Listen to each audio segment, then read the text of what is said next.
Екі екен ғой. Бір мында екі, үш. Саған да ұмытып отыр. Төрт. Ай. Бес.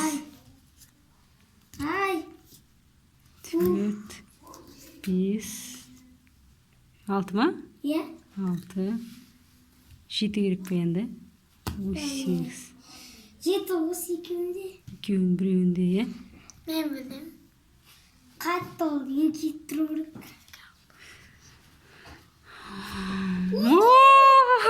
Дәулет жеңді. Дәулет жеңді. Дәулет жеңіп кетті. Рахман негізі қатты ойнайды екен, оны ойындан шығарып жібердік. Дәулет екеуміз ойнап жатырмыз. Рахман қатты ойнайды екен негізі. Есте сақтау қабілеті мықты екен Рахман. Дәулеттіңкі де.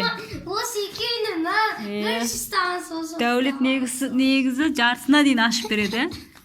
Ары қарай Рахман тауып алады. Есте сақтау қабілеттері мықты екен, молодецсіңдер. 6-ға